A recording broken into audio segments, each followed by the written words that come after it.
ससुराल तो मैं बनाऊंगी। प्रीति एक छोटे से गांव की लड़की थी, लेकिन उसकी सोच और सपने बहुत बड़े थे। कॉलेज के दिनों में उसने अपनी एक अलग पहचान बनाई थी। दोस्तों और क्लासमेट्स का भविष्य बताने में वो इतनी माहिर थी कि लोग उसे मैच मेकर कहने लगे थे। सुनिए, आजकल तो हमारी प्रीति ने कमाल कर रखा है। ऐसा क्या कर दिया प्रीति ने?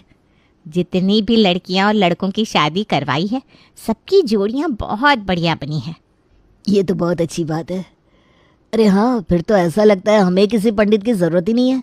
हमारी बेटी सब खुद देख लेती है, एकदम होशियार निकली। बस भगवान से यही प्रार्थना है कि वो हमेशा खुश रहे। लेकिन मैं एक बात सोचती हूँ। क्या? इतने लोगों के रिश्ते जोड़ दिए, लेकिन अपनी शादी के बारे में कुछ नहीं सोचती। कहती है मुझे अभी शादी की फुर्सत नहीं है। ऐसे कैसे चलेगा? शांति रखो राधा, प्रीति का अपना स्वभाव है, वो समझदार है, अपने लिए सही फैसला करेगी। वैसे भी उसे किसी तरह की ज़बरदस्ती पसंद नहीं है। अरे मैं कहाँ ज़बरदस्ती कर रही हूँ, लेकिन ये भी तो सच है कि हर लड़की के जीवन में एक साथी होना चाहिए।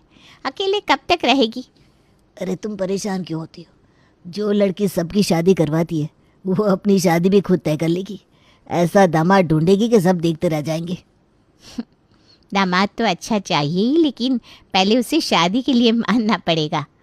अरे भाग्यवान मान जाएगी, जब उसे शादी करनी होगी तो कर लेगी। वो तो हर बार यही कह देती है, मुझे अभी शादी की ज़रूरत नहीं है।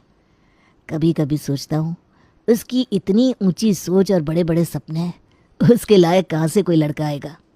तो इसका मतलब ये तो नहीं ना कि शादी ही ना करे। अरे वो लड़की है, उसे अपने परिवार के बारे में, भविष्य के बारे में सोचना होगा। घर गृहस्थी में रहना भी तो ज़रूरी है। देखो, हमें ज़्यादा चिंता करने की ज़रूरत नहीं है। जब सही समय आएगा तब सब अपने आप हो जाएगा। वैसे भी वो जो भी करेगी सोच समझ कर करेगी। ठीक है, मैं तो भगवान से यही प्रार्थना करूंगी कि उसे कोई लड़का ऐसा मिले जो उसे समझे, उसके सपनों का साथ दे। प्रीति दोनों की बातें अंदर से सुन लेती है और हंस पड़ती है। क्या हो रहा है मम्मी पापा? फिर से मेरी शादी की बातें चल रही हैं? अरे कुछ नहीं, हम तो बस ये सोच रहे थे कि तू कितनी होशियार है। सबकी शादी करवा देती है, लेकिन अपनी शादी की बात आते ही पीछे हट जाती है। मम्मी पापा, मैंने कहा ना मेरी शादी होगी, लेकिन जब मुझे सही लगेगा। मैं भी तेरी माँ से यही कह रहा था बेटा। और वैसे भी मेरी किस्मत का फैसला भी मैं खुद करूंगी, आप लोग बेफिक्र रहिए। देखा, मैंने कहा था ना, हमारी बेटी अपनी जिंदगी के फैसले खुद करेगी। ठीक है राम जी, अब तो इसका ही इंतज़ार रहेगा कि कब ये हमें अपने होने वाले दामाद से मिलवाएगी।